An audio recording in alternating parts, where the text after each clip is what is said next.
As কুকিংয়ে সবাইকে স্বাগত। আজ তোমাদেরকে বানিয়ে দেখাচ্ছি একদম অন্য ধরনের, অন্য পদ্ধতিতে একরকম মশলায় বানানো ডিম আলুর তরকারি। এইভাবে ডিম আলুর তরকারি বানালে মাছ মাংস ফেলে সবাই এটা দিয়েই খাবে।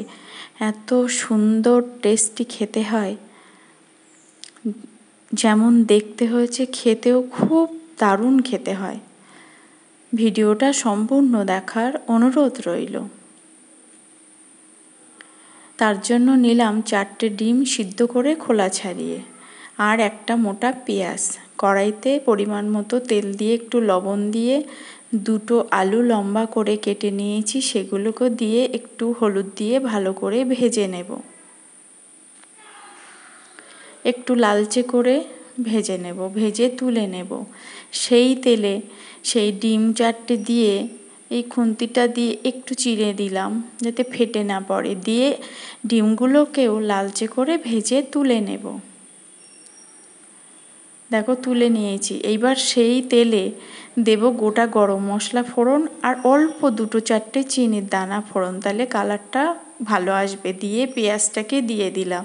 পেঁয়াজ একটু লালচে হলে টমেটো দিলাম, হাফ টমেটো দিয়ে এবার দিলাম 1 চা চামচ মতো আদা আর 3 কোয়া রসুন কুড়ে নিয়েছি, এগুলো দিলাম। দিয়ে একটু জল দিয়ে এই মশলাগুলোকে সুন্দরভাবে কষিয়ে নেব। নিয়ে এবার দেব হাফ চা চামচের একটু কম হলুদ, হাফ চা চামচ মতো কাশ্মীরি লঙ্কার গুঁড়ো, আর 1 চা চামচ মতো দিলাম সস। টমেটো দিয়েছি, আবার 1 চা চামচ সস দিলাম। বাড়িতে তো সবারই সস থাকে, চাউমিন খেতে হলে আরও অনেক কিছু, সেই সসটা দিলে না এর স্বাদটা বেড়ে যায়। দিয়ে এবার সেই আলুগুলো দিয়ে দিলাম, দিয়ে অল্প অল্প 1-2 চামচ জল দিয়ে আলুর সাথে মশলাগুলো সুন্দর করে কষিয়ে নেব। মোটেও যেন পেঁয়াজ রসুনের কাঁচা গন্ধ না থাকে তেমনভাবে কষিয়ে নিতে হবে। কষাতে কষাতে আলুগুলো প্রায় পুরো সিদ্ধ হয়ে যাবে, এর মতো অবস্থায় জল দিয়ে দেব। জল দিয়েই সেই ডিমগুলো দিয়ে দেব।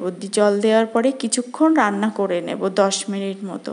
দেখো তারপরে দিলাম 2টো চেরা কাঁচা লঙ্কা আর একটা আলু গলিয়ে দেব 1 পিস। এবার লবণ ঝাল চেখে 3 ভাগের 1 ভাগ দেব গরম মশলা, দিয়ে গ্যাস বন্ধ করে দেব।